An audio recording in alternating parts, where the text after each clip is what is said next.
नमस्कार, beaten news मराठीमध्ये आपले सहर्ष स्वागत। मिरज विधानसभा मतदारसंघातील महाविकास आघाडीचे उमेदवार तानाजी सातपुते यांचा झंझावात प्रचार दौऱ्याला ग्रामीण भागातून चांगला प्रतिसाद मिळत आहे।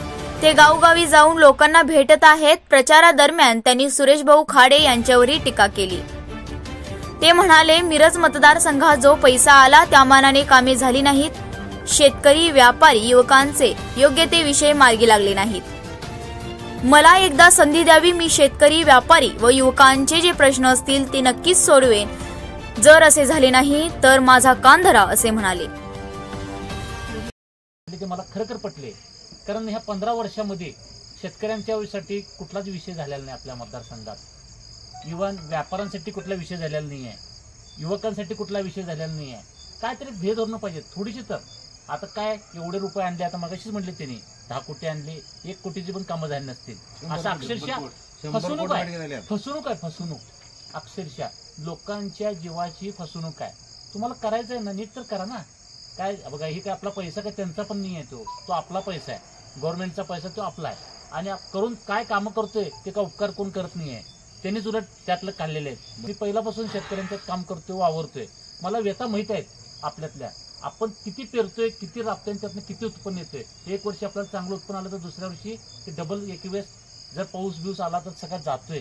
बागांची तर अवस्था लोकांनी, मी माझी 7 एकर बाग तोडली मी सुद्धा, काय पानमळ्याचं माहिती आहे मला। पण विषय आपण 2-4 विषय आहेत, त्यासाठी कोणीच अभ्यास केलेला नाही आहे। जेणेकरून आपण नवीन टेक्नॉलॉजीची शेती आणली पाहिजे होती, इस्रायल टेक्नॉलॉजीची विचार करतात, पण आपण हँडलिंग करत नाही आहे। कारण शेतीचा दवाखाना घेतला पाहिजे, जेणेकरून शेतकऱ्यांना मार्गदर्शन झालं पाहिजे, कशा पद्धतीने शेती केली पाहिजे। इव्हन नांगरटीपासून शेती चालू होत्या, भरपूर विषय आहेत। ते विषय जर करायचं म्हटलं तर आपल्याला एक तास संपणार नाही आहेत। पण मी खोटं बोलणार नाही, कारण मी जी काही मुद्दे मांडले ते तर मी लिहिले। मी शेतकऱ्यांना खोटं बोलणार नाही, फसवणार नाही। मी रायटिंगमध्ये ते लिहिले, कारण मला सगळे प्रश्न माहीत आहेत युवकांसाठी। ते काय का बाबा इतके वर्ष झाले इथे आपल्याकडे अक्षरशः ह्याच्यामध्ये सलगरच्या अलीकडे बँकेच्या पुढं अक्षरशः रिकामी जागा आहे। आज आपण इंडस्ट्रियल पार्क काढला नाही कुठला, तर जेणेकरून युवकांना इंडस्ट्रियल पार्कमध्ये काय एक मालकं दिले असतील 400-500 लोक, आणि त्याच्या अंडर 4-5 हजार लोकांना रोजगार मिळाला असता। तो कुठला IT पार्क आणलाच नाही आहे। ती काय फक्त टेक्निकल प्रॉब्लेम्स आहेत। आमदार हे असं असतो की तालुक्याचा राजा असतो तो, आणि त्या राजाला जर राजासारखं वागायला येत नसेल आणि द्यायला येत नसेल आणि तुझ्याकडे दानत नसेल तर काय उपयोग आहे। दानत पाहिजे आपल्याला पहिला द्यायची, ते कशा पद्धतीने द्यायची ते सर्वांचा अभ्यास करून हे दिलं पाहिजे। त्या पद्धतीनं आपल्याला काम केलं पाहिजे।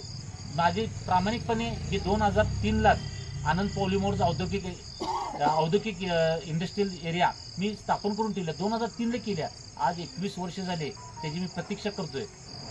काय म्हणजे आहे, माझ्याकडे कन्सेप्ट भरपूर आहेत। मी पण एज्युकेटेड आहे, मी कॉन्व्हेंटचा स्टुडंट आहे, एज्युकेटेड आहे। मला करायची धमक आहे आणि पळायची पण धमक आहे। म्हणून मी आता बोलले त्यांनी युवक आणि परत वयस्करमध्ये हा मध्ये दोन्हीमध्ये एक डिफरन्स आहे पळण्याचा पण। आणि कसं असते, जे काही भोगलेलं असते त्याला काही काम करायचे मार्ग असत्या।